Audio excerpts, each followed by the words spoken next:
brought to you by ITIL.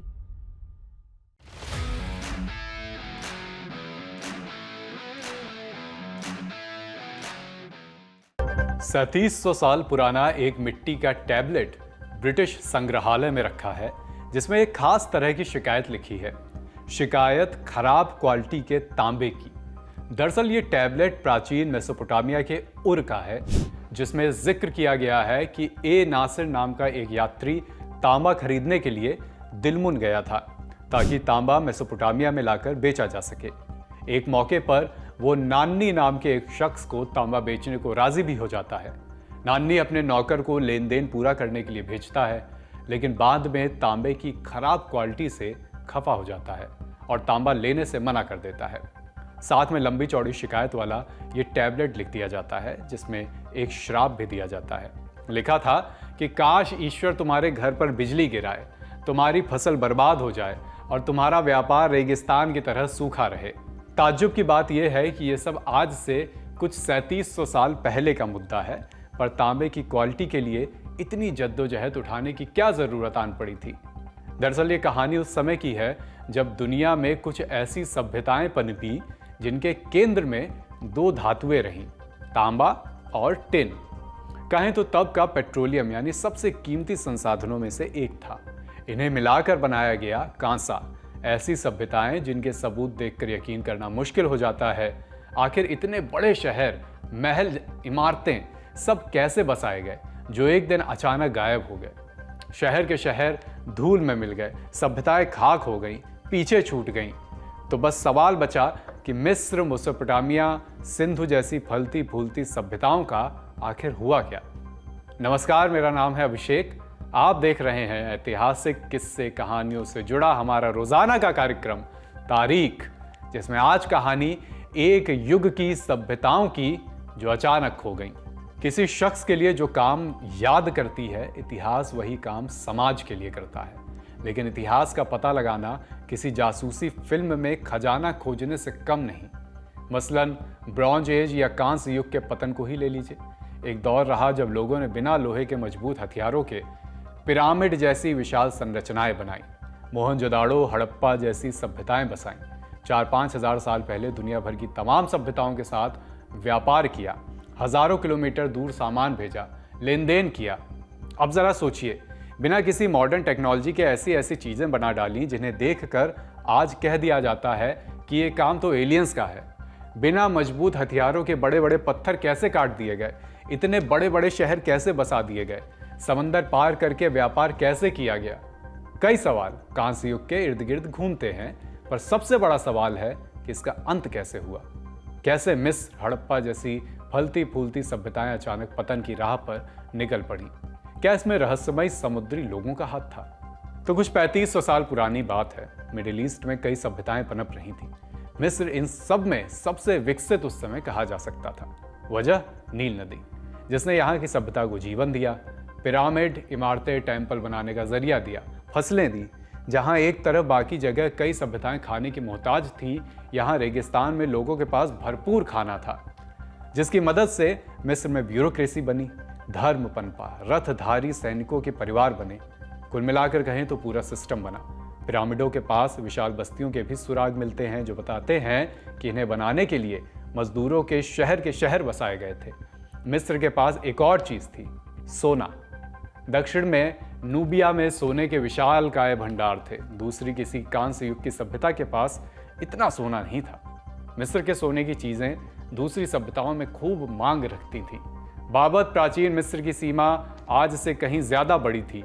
यह Mediterranean सागर के किनारे ज्यादातर हिस्से में फैला था, जिसकी वजह से दूसरी सभ्यताओं से इसकी रस्साकशी भी रही। इन्हीं में से एक हिताई लोग भी थे, जो एनाटोलिया के ज्यादातर हिस्से में अधिकार रखते थे। इस सभ्यता की नींव भी दो धातुओं पर थी, टिन और कॉपर, जिन्हें मिलाकर कांसा बनाया जाता था।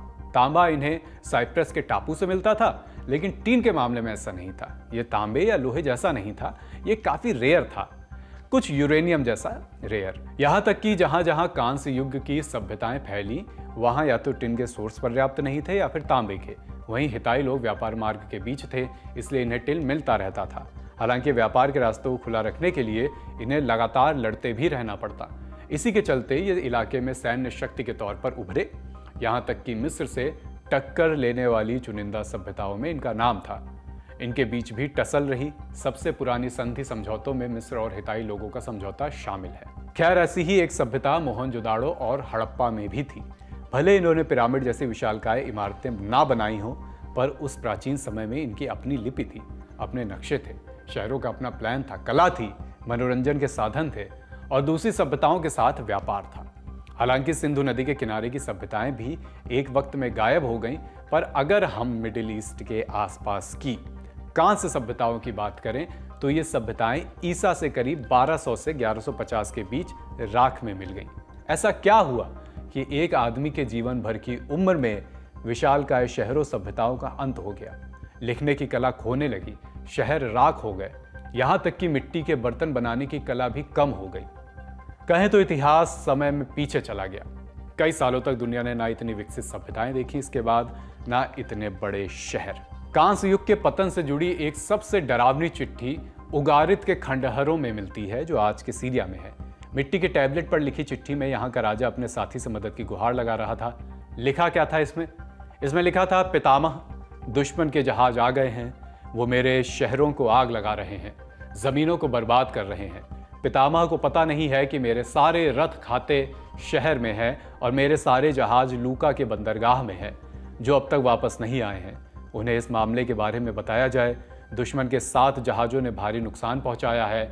अगर और जहाज आते हैं तो कुछ इतिहासकार मानते हैं कि ये चिट्ठी कभी भेजी ही नहीं जा सकी, क्योंकि जब उगारित के खंडहरों की खुदाई की गई तब ये वहीं महल में पड़ी मिली। इससे एक सवाल पैदा होता है, कौन थे ये रहस्यमयी दुश्मन? ऐसे ही कुछ दुश्मनों का जिक्र दूसरी सभ्यताओं में भी मिलता है, जिन्हें सी पीपल या समुद्री लोग बताया जाता है। अब ये कौन थे, क्या करते थे, कोई पुख्ता जानकारी नहीं। इन्हें लेकर बस कुछ थियरी हैं। कुछ थियरी कांस्य युग के अचानक धूल में मिलने की भी हैं। पहले सब एक एक करके जान लेते हैं। 1177 BC, the year civilization collapsed में एरिक एच क्लाइन इस बारे में विस्तार से चर्चा करते हैं। एक वजह बताई जाती है कि सेंट्रल सिस्टम का गिरना। दरअसल खेती, व्यापार, शिक्षा और टेक्नोलॉजी की वजह से जो ब्यूरोक्रेसी और सेंट्रल गवर्नमेंट का सिस्टम इन सभ्यताओं में बना, आम लोग उस पर काफ़ी हद तक डिपेंडेंट थे।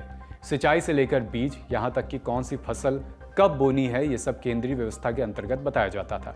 छोटी छोटी व्यवस्थाएं भी ऊपर के लोग तय करते थे। ऐसे में एक खतरा ये भी रहा होगा कि जब शासक या केंद्रीय व्यवस्था में कोई दिक्कत आती तो पूरी व्यवस्था चरमरा जाती।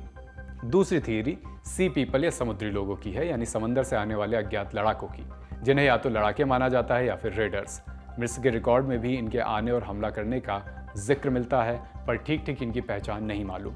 इसके तहत ज्वालामुखी और प्राकृतिक आपदाओं को भी इन सभ्यताओं के खत्म होने के पीछे की एक अहम वजह माना जा सकता है। इस बात के सबूत मिलते रहे हैं कि उस वक्त कई ज्वालामुखी फटे, जिनकी वजह से जलवायु में बदलाव आए होंगे और फसलों की उपज में गिरावट। इसके अलावा मिट्टी की उत्पादकता में कमी भी एक वजह मानी जाती है। दरअसल आज तो खाद और केमिकल्स के पर्याप्त साधन मौजूद हैं, पर कांस्य युग के वक्त ऐसा कुछ नहीं था जो कि मिट्टी की उत्पादकता बनाए रखे। अब ये कहना भी पूरी तरह सही नहीं होगा कि समंदर से आए लोगों, ज्वालामुखी और घटती उपज ने बरसों की सभ्यता को अकेले दम पर खत्म कर दिया। पर माना जाता है कि जो कसी हुई व्यवस्था कांस्य युग में बनी थी, इस सब की वजह से वो टूटने की कगार पर आई। व्यापार पर असर पड़ा होगा, सेनाओं का वेतन प्रभावित हुआ होगा, किसानों की आय और आम लोगों का जीवन, सब इन चीज़ों से प्रभावित हुआ होगा। जिसके बाद हो सकता है कि कुछ विरोध भी पनपा हो, लोगों ने सत्ता के खिलाफ विद्रोह किया हो। ऐसा भी हो सकता है कि गरीबी और भुखमरी के साथ एक और चीज़ आती है, महामारी। बीमारियों के दस्तक देने के सुराग भी इस दौर में मिलते हैं। कोई जंजीर उतनी ही मजबूत होती है जितना कि उसकी सबसे कमज़ोर कड़ी। एक कड़ी के टूटते ही पूरी ये जंजीर टूट जाती है।